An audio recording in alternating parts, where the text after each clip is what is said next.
Welcome to Global World Watch. Please subscribe and press the bell icon for more updates. The Indo-Pacific is abuzz with speculation and concern as new developments unfold in the region. Recent reports suggest the United States may soon rotate up to 40,000 troops through Subic Bay, Philippines, a move that would dramatically reshape the military landscape of Southeast Asia.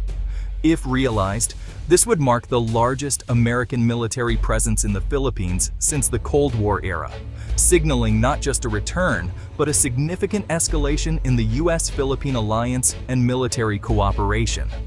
The scale of this deployment transforms the U.S. role from a limited advisory capacity to a formidable expeditionary force, capable of rapid deployment, sustained operations, and power projection across the West Philippine Sea and beyond.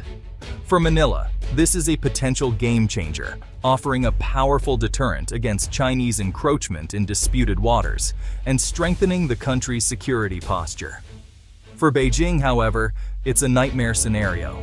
U.S. forces stationed at the doorstep of its most sensitive maritime claims, raising the stakes in an already tense region.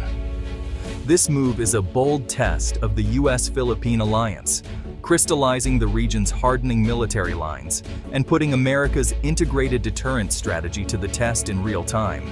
The implications ripple far beyond Subic Bay, affecting regional stability, sparking debate in Philippine politics, and challenging ASEAN's future role as a mediator in the Indo-Pacific.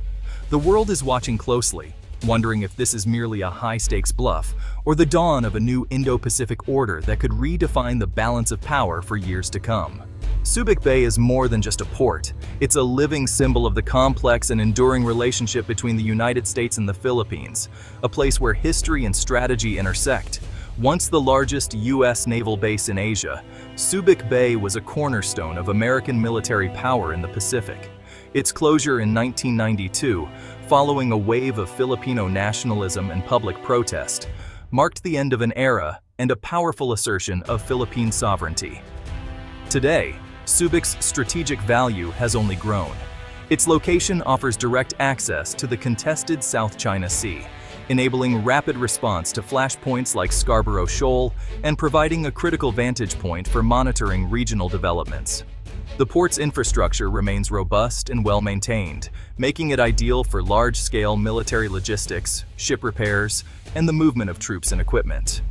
For the Philippines, Subic is more than a relic. It's a critical asset in defending national sovereignty and maritime rights against China's growing presence and assertiveness in regional waters. Renewed U.S. access not only strengthens Manila's deterrence posture, but also brings economic opportunities and jobs to local communities, revitalizing the area's economy. For Washington, Subic fills a crucial gap in Southeast Asia, allowing for the dispersion of forces, support for regional allies, and a flexible response to emerging threats. In the event of a Taiwan crisis, Subic would serve as a vital staging ground for operations, enabling rapid deployment and logistical support for U.S. and allied forces. The revival of Subic Bay isn't just about the Philippines. It's about reshaping America's power projection and strategic posture throughout the Indo-Pacific, signaling a renewed commitment to regional stability. Subic's return to prominence marks the beginning of a new era in regional security, where old alliances are reinvigorated to meet new challenges. The Enhanced Defense Cooperation Agreement, or EDCA, underpins this entire shift in the security landscape between the Philippines and the United States. It's a pivotal framework that has redefined how both nations cooperate on defense and regional stability. Signed in 2014, EDCA isn't a traditional basing deal. Instead, it allows for a rotational U.S. military presence and the prepositioning of American equipment at select Philippine bases, all while strictly respecting Philippine sovereignty and legal jurisdiction. The U.S. is a guest, not a landlord. These sites remain under full Philippine control, with American forces operating only at the invitation and oversight of the Philippine government. Originally, EDCA covered just 5 sites, but in 2023, it expanded to 9, including strategically important locations near Taiwan and the contested Spratly Islands in the South China Sea. This expansion reflects growing security concerns in the region. EDCA's goals are clear and multifaceted. Media, U.S. and Philippine troops conducting joint training drills, military personnel operating communication equipment together to boost military interoperability, ensuring both forces can operate seamlessly together in times of crisis or disaster, and to modernize the Philippine Armed Forces, with U.S.-funded upgrades and infrastructure improvements handed over to Manila, enhancing local capabilities for years to come. The true genius of EDCA lies in its flexibility. U.S. presence can scale up or down as tensions shift, adapting to the evolving security environment in the Indo-Pacific. In calm times, the American footprint is intentionally small and unobtrusive, but in moments of crisis, EDCA enables rapid surges of troops, aircraft, and equipment, allowing for a swift and coordinated response. The idea of 40,000 troops in Subic Bay is the ultimate test of EDCA's scalability, demonstrating just how quickly the alliance can mobilize if the situation demands.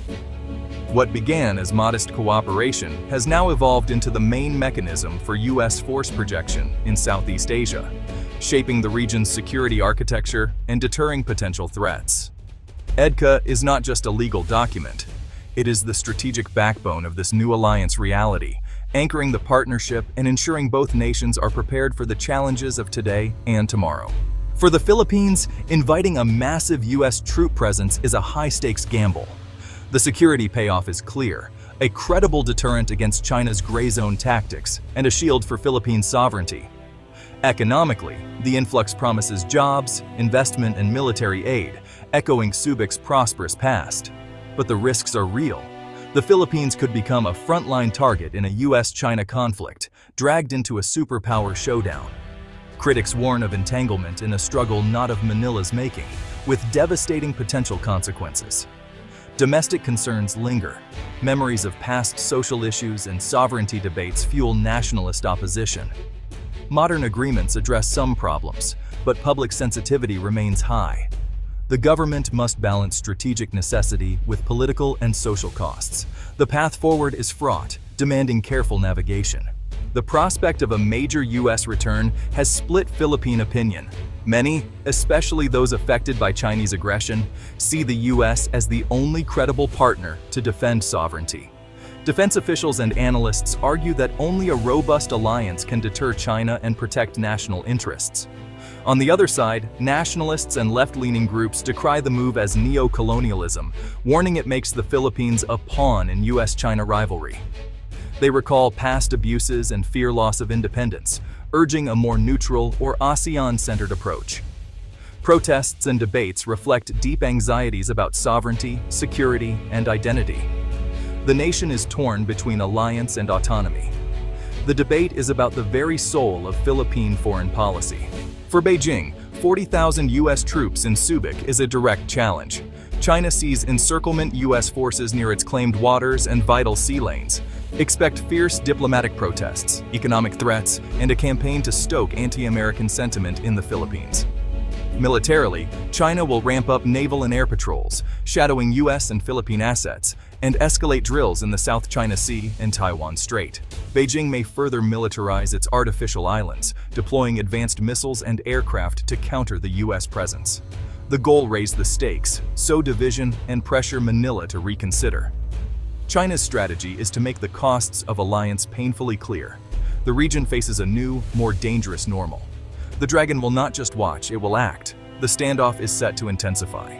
The U.S. deployment will send shockwaves through the Indo-Pacific. Japan and Australia will welcome it, seeing a stronger U.S. presence as vital to regional stability and their own security. Expect deeper trilateral cooperation and more joint exercises. Other powers like South Korea and Vietnam will tread carefully, supportive in private, cautious in public, wary of Chinese backlash. ASEAN will be divided. Some members back Manila, others, influenced by China, will resist. The move could paralyze ASEAN's consensus and force members to pick sides. The era of balancing between Washington and Beijing is ending. Every nation must now reconsider its place in a more polarized region. The Philippines faces three futures. First, deterrence and development. A strong alliance deters China, boosts the economy, and modernizes the military, allowing the Philippines to prosper. Second, return to neutrality, political shifts, or public backlash could see Manila scale back the alliance, risking isolation and vulnerability.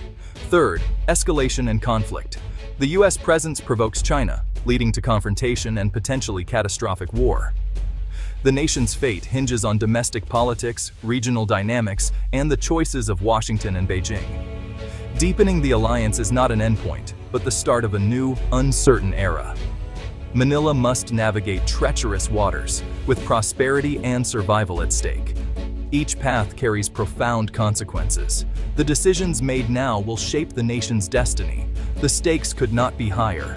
The world is watching. 40,000 U.S. troops in Subic Bay is more than a military move. It's a defining moment for the Philippines and the Indo-Pacific. The alliance offers security and economic gains, but also exposes Manila to grave risks and deepens regional divides. The Philippines is now a key player in a new era of superpower rivalry, with no safe middle ground. Success depends on Manila's statecraft and the restraint of leaders in Washington and Beijing. The post-Cold War peace is over. Asia faces a new age of contest and uncertainty. The Philippines stands at the epicenter of this shift. The world holds its breath as history unfolds.